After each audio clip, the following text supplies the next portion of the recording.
Assalamualaikum warahmatullahi wabarakatuh. Saya Wulan Narasati dari mahasiswa kebidanan angkatan 2019 Universitas Binawan. Di sini saya akan berbagi informasi mengenai tanda bahaya pada kehamilan.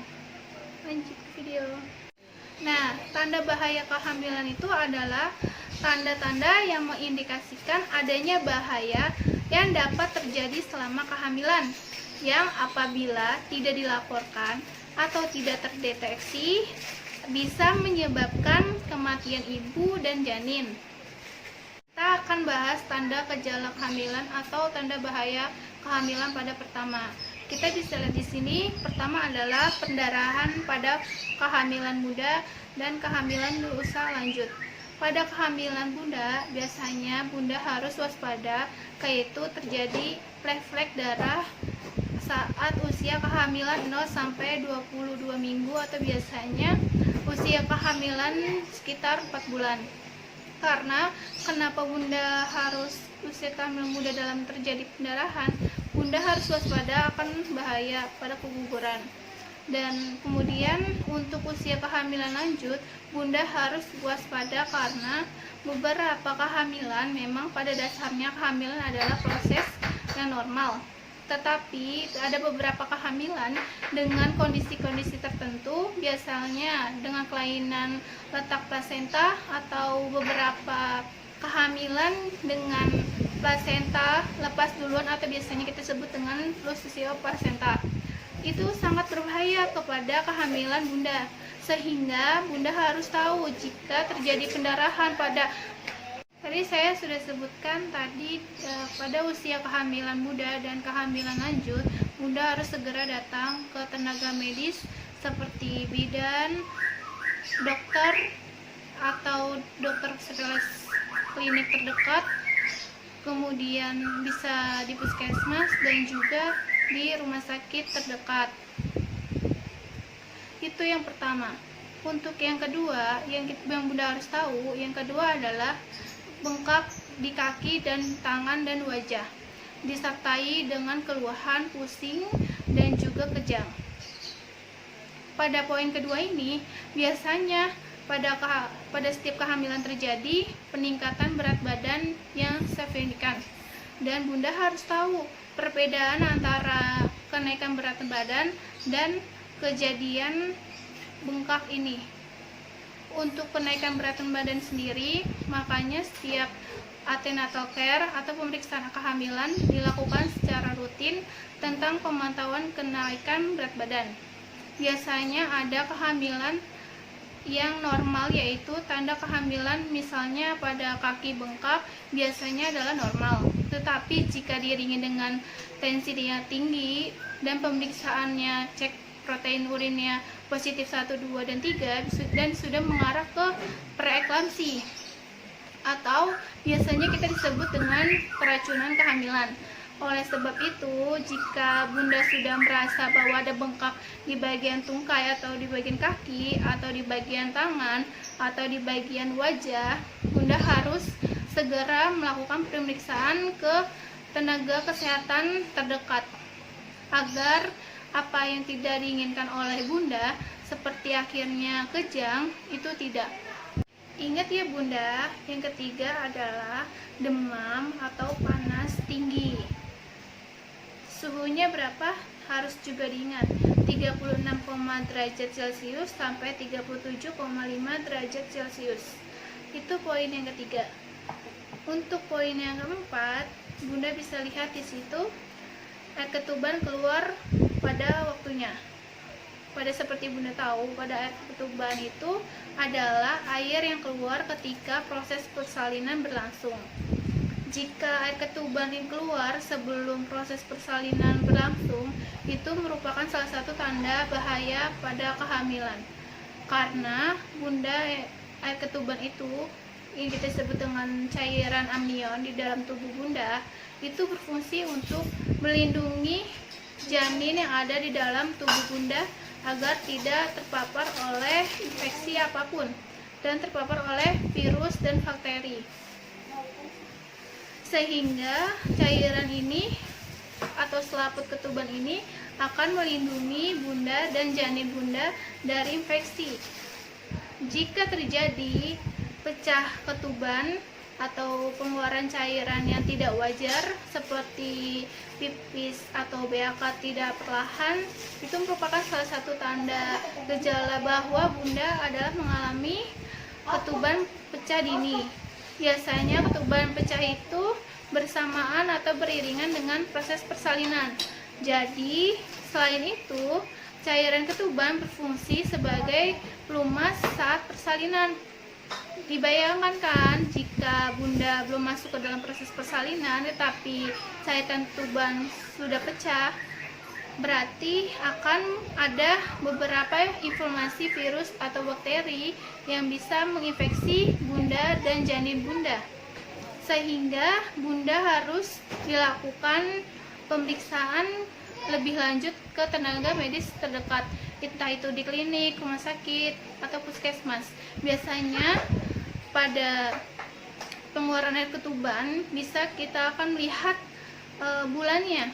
Seandainya bunda berada di posisi prematur atau usia kehamilan kurang dari 37 minggu, biasanya akan dilakukan perawatan konservatif di rumah sakit dengan terabaring dan pemberian kortikosteroid dan pematangan paru pada bayi yang disebut dengan janin ya kalau masih di dalam rahim, sehingga ketika janin itu lahir sudah ada pematangan paru yang telah disediakan oleh obat yang telah diberikan, sehingga kesakitan bayi atau kejadian prematur akan lebih diminimalisir. Insya Allah janin bunda lebih baik ketika lahir. Tetapi ketika ketuban pecah setelah 37 minggu, bunda wajib khawatir dan tidak khawatir juga bisa. Karena kalau seandainya bunda yang perlu dikhawatirkan adalah ketuban pecah di atas 37 minggu dan tidak disertai dengan mulas dan ingin bersalin, biasanya tidak ada pembukaan, yaitu yang harus diwaspadai. Makanya harus segera datang ke tenaga medis terdekat. Banyak sekali yang dari semua ini yang jelaskan. Untuk ketuban pecah sendiri, kita harus ingat ya bahwa ketika bunda mulai 37 minggu, bunda harus sudah mempersiapkan alat-alat persalinan yang akan bunda bawa saat persalinan. Contohnya seperti kain-kain, pernel bayi, peralatan mandi bayi, peralatan ibu, dan semuanya harus dibawa dalam keadaan salah satu tas, sehingga jika ketuban pecah sebelum waktunya ini terjadi, maka bunda gampang, tidak usah pusing. Bunda langsung tinggal bawa saja alat-alat yang sudah disiapkan. Nah, di sini ada poin kelima, bisa dilihat di layar Anda. Nah, yang kelima ini, bayi di kandungannya gerakannya berkurang dan tidak bergerak. Nah, di sini bunda wajib sekali mengetahui apakah adik bayi yang dikandungnya oleh bunda aktif atau tidak aktif. Biasanya pergerakan bayi atau janin dalam kandungan bunda itu minimal 24 jam atau 1 hari sebanyak minimal 10 kali dalam 24 jam. Bagaimana caranya bunda tahu gerakan bayi aktif atau tidak? Bunda bisa melakukan dengan cara sederhana. Biasanya bunda nonton TV atau sedang melakukan aktivitas lain, dan juga bisa memiliki koin. Ada koin, disediakan koin, ada 10 koin, kemudian sediakan gelas. Nah, bunda bisa melakukan pemindahan satu koin ke dalam gelas itu ketika bayi itu bergerak. Ketika bayi bergerak, masukkan satu koin. Ketika bergerak lagi, masukkan lagi satu koin lagi. Dari situ bunda akan tahu dalam 24 jam, dalam satu hari, berapakah gerakan bayi. tadi kita tahu ya bahwa gerakan bayi itu minimal yang bagus adalah 10 kali dalam 24 jam atau 10 kali dalam sehari. Nah, kenapa sih bayi itu harus bergerak? Sama seperti kita manusia biasa, manusia dewasa, bayi juga dalam makhluk hidup.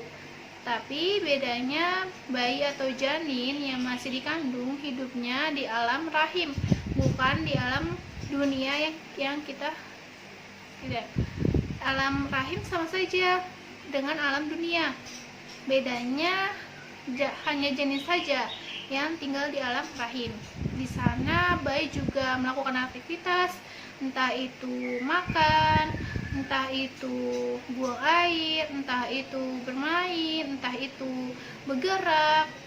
Nah, supaya kita tahu janin kita aktif, kita harus melakukan pemantauan ini. Jadi, kenapa kita pemantauan ini? Karena bisa saja terjadi kematian janin yang tidak kita inginkan. Jika bunda merasakan kurang janin bergerak atau tidak bergerak sama sekali yang biasanya aktif, bunda harus segera melakukan pemeriksaan ke tenaga kesehatan terdekat, karena yang bisa menentukan kehamilan bunda atau keadaan kehamilan bunda baik atau tidak adalah tenaga kesehatan bidan, dokter, atau spesialis kandungan.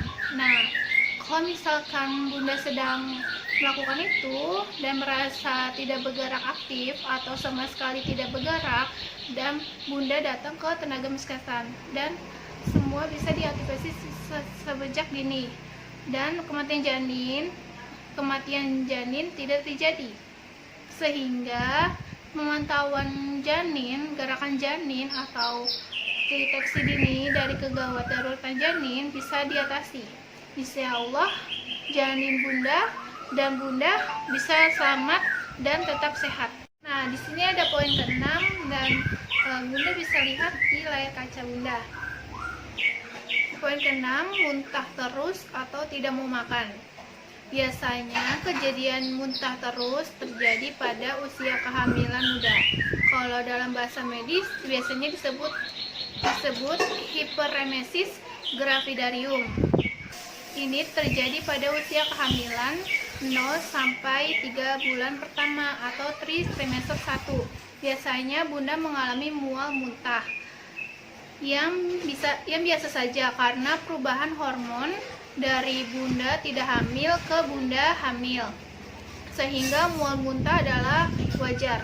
Yang disebut dengan hiperemesis gravidarum ini adalah mual muntah yang bunda rasakan berlebihan dan mengganggu aktivitas bunda, dan bunda tidak bisa melakukan kegiatan. Mual muntah ini biasanya sudah mual muntah diisi makanan, mual muntah lagi, dan biasanya terjadi perburukan yang lain-lainnya. Contohnya, bunda tidak bisa makan sama sekali, bunda lemah, dan bunda pusing. Nah, itu yang harus diwaspadai. Dan sekali lagi kita harus menghubungi tenaga kesehatan seperti bidan, rumah sakit, dokter spesialis kandungan, dan tenaga kesehatan yang lainnya. Sekian informasi yang saya bagikan kepada teman-teman. Semoga bermanfaat. Terima kasih. Wassalamualaikum warahmatullahi wabarakatuh.